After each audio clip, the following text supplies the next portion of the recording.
அன்பானவர்களே, இயேசு கிறிஸ்துவின் நாமத்துக்கு ஸ்தோத்திரம் உண்டாவதாக. அன்புள்ள தேவன் உங்களை நேசிக்கிறவராக இருக்கிறார். இந்த நாளுக்காக தேவனுக்கு நாம் நன்றி சொல்வோம். இந்த நேரத்துக்காக தேவனுக்கு நாம் நன்றி சொல்வோம். உங்கள் தேவைகளை சந்திக்கிறவராக இருக்கிறார். உங்கள் நேசிக்கிறவராக அவர் இருக்கிறார். என் மகன் இந்த காலை வேளையில் என்னை தேடி வருவார்கள் என்ற தேவன் உங்களை எதிர்பார்த்து கொண்டிருக்கிற தேவன் நம்ம தேவனாக இருக்கிறார்.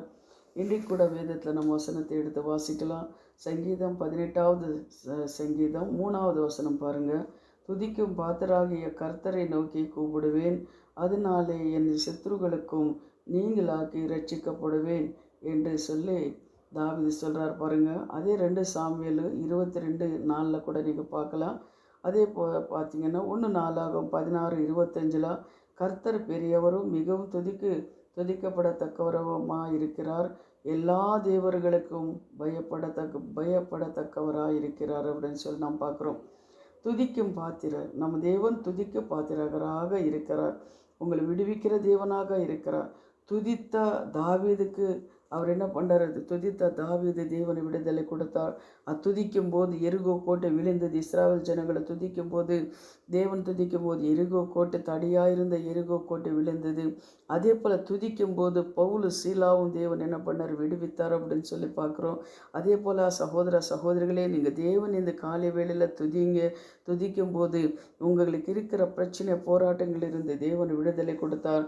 நம்ம தாவீதும் பார்த்தோம் பார்த்தீங்களா? கோலியாத் என்ன பண்ணார்? வெற்றி சேர்ந்தார் தாவீது. கர்த்தரை துதித்து ஸ்தோத்திரித்தார். அவர் என்ன பண்ண? பக்தி வைராகியமாக தேவன் மேலே விசுவாசத்தோடு இருந்தார். அதனால தேவன் என்ன பண்ணாருன்னா கோலியாத்தை முறியடிக்க செய்தார் அப்படின்னு சொல்லி நம்ம பார்க்குறோம். அன்பானவர்களே, அதே போல் தேவனை நீங்கள் துதிங்க. காலையில் எழுந்தவுடனே ஸ்தோத்திர பலியில் செலுத்துங்க. ஒரு 100 ஸ்தோத்திர பலியாவது செலுத்தி அவரை துதித்து 2 பாட்டு பாடி நீங்கள் ஜெபம் பண்ணி பாருங்கள்.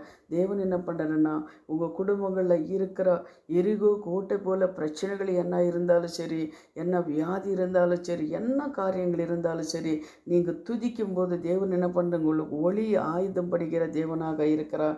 இன்னொரு வசனத்து கூட நம் சங்கீதம் 50:15 நீங்கள் பாருங்கள். கர்த்தர் சொல்லுகின்றார், ஆபத்து காலத்தில் என்னை நோக்கி கூப்பிடு, நான் உனக்கு விடுவிப்பேன் என்றார். அதனால் விடுவித்து உங்கள் மகிமைப்படுத்துவேன்றார். அதனால் நீங்கள் ஆபத்து காலத்தை நீங்கள் நோக்கி கூப்பிடுங்க.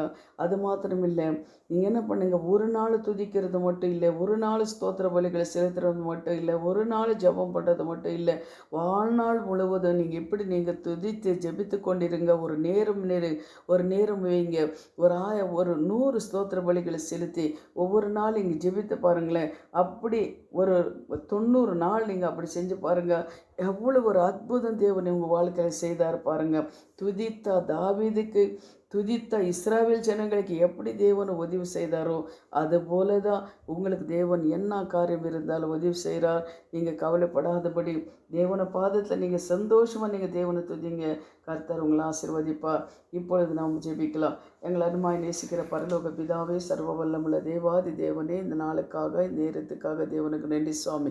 நீ துதிகளை மத்தியத்தில் வாசம் பண்ணுகிற தேவன் ஆண்டவரே. கேரோவின்கள் சேராவின்களை மத்தியத்தில் நீர் வாசம் பண்ணுகிற தேவன், ஒருவரும் சேரக்கூடாத வழியில் வாசம் பண்ணுகிறவரே.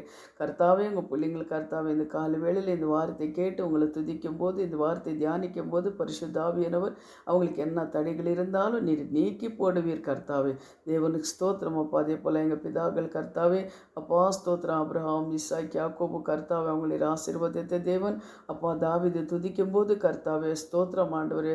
தாவீது நீ நேசித்த தேவன், கோலியாத்தை முறியடித்த தேவன். அதுபோல் பிள்ளைங்களை கர்த்தாவே, சகோதரிகளை கேட்கும்போது, உங்களை துதிக்கும் போது பரிசுத்த ஆவியானவர் உதவி செய்யுங்க. இயேசுவின் நாமத்தினாலே பிதாவே, ஆமேன். God bless you. சந்தோஷமாக இருங்க. கர்த்தர் துதிங்க. கர்த்தர் உங்களை ஆசீர்வதிப்பார். ஆமேன், ஆமேன்.